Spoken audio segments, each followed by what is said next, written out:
Joe Biden is taking executive action, everybody.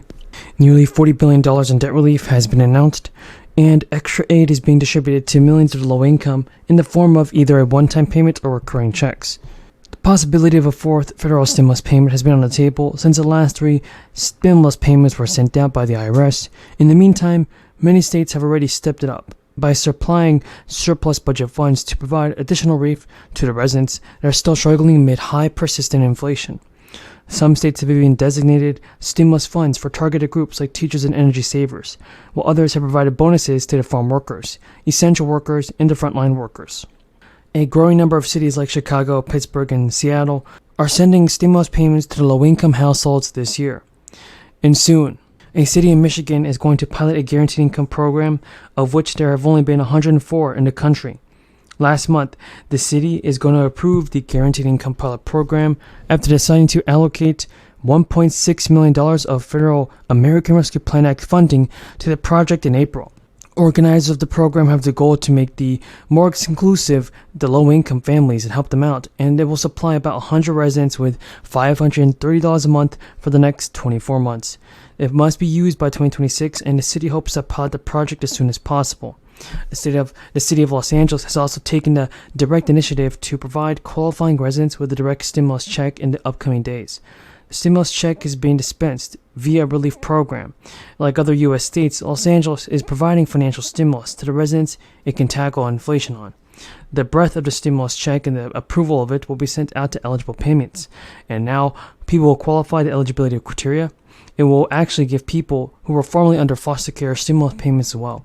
Recipients receive the monthly payments through issued debit cards, negating the need for a bank. Payments are also sent on the 15th of each month, and the Biden administration has announced that it will provide $40 billion in total student debt relief for 804,000 borrowers. It's the latest step that Joe Biden has taken and was struck down by the Supreme Court. The Education Department said today that the relief is being provided on income-driven repayment plans in which the federal government cancels remaining balances for the borrower after they have made their payments for 20 or 25 years.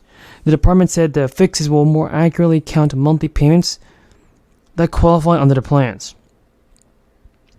It will notify borrowers who are eligible for the relief in the upcoming days.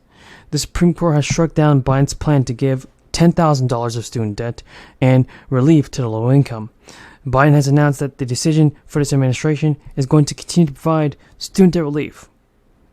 He said he would actually base his debt relief plan on a different law, the Higher Education Act, and the administration must undergo a public comment period before the plan can go into effect. And even Kamala Harris in a statement said that she and Biden are committed to providing relief to the student borrowers. Harris said that many of the borrowers eligible for the relief were placed in forbearance by loan services against the rules for the payment plan. The relief is being provided as part of an adjustment that the administration announced in April 2022. And Republicans. I want to thank Chairman Reed, Ranking Member Wicker, all the other chairs and rankers, and all of my colleagues and the staff who worked long and hard over the weekend for their good work on this bill. Now, there are a few items that are in the bill that deserve some attention, and in the largeness of the bill, I'd like to highlight.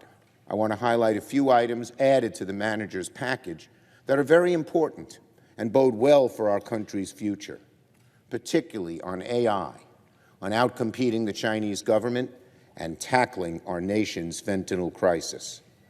First, I'm pleased the manager's package includes an amendment I worked on with Senator Rounds, Young, and Heinrich that takes some early initial steps on AI legislation, the first steps this body is taking in a while. The Senate has already done important preliminary work to bring ourselves up to speed on this issue, but the NDAA will be the Senate's first opportunity this year to pass real AI legislation.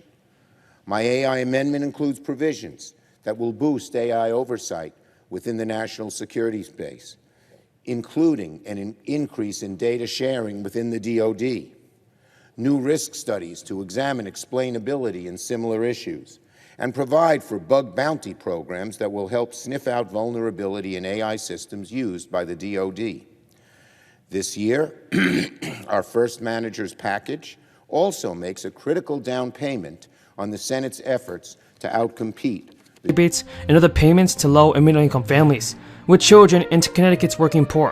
While it's part of one of the largest tax cuts in state history, it also marks the largest election year outpouring of one-time relief, since the governor sent $115 million in tax rebates to Connecticut households as he sought re-election in 1998. The state's administration hopes to send out at least 300,000 child tax credit rebates this year to single parents earn less than $100,000 in 2021 and the two-parent families that earn less than $200,000. Families must file with the State Department of Revenue Services before June 1st and July 31st to receive a credit.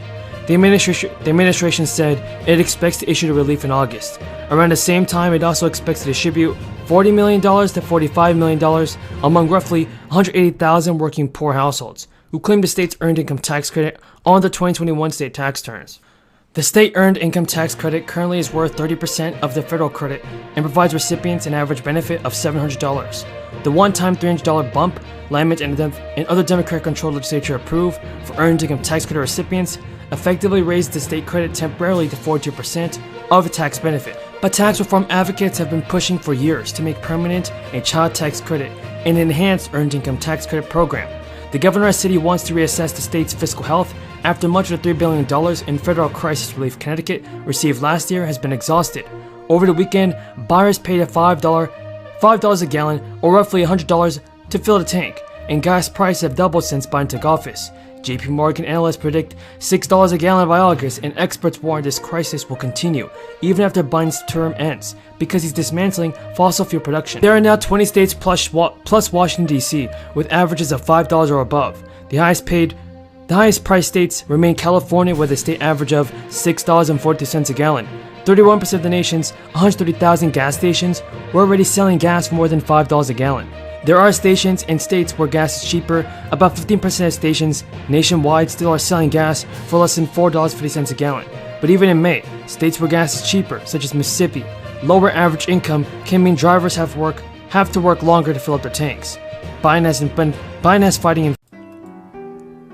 New data has been released, and it's by the federal government. Nancy Pelosi has made an announcement on inflation. Millions of low-income households can expect to receive inflation relief checks very soon, and these payments will be automatically sent out for some, while others may have to take action to receive this assistance. And not only that, you guys want to be sure to continue to watch this video because it gets much more interesting.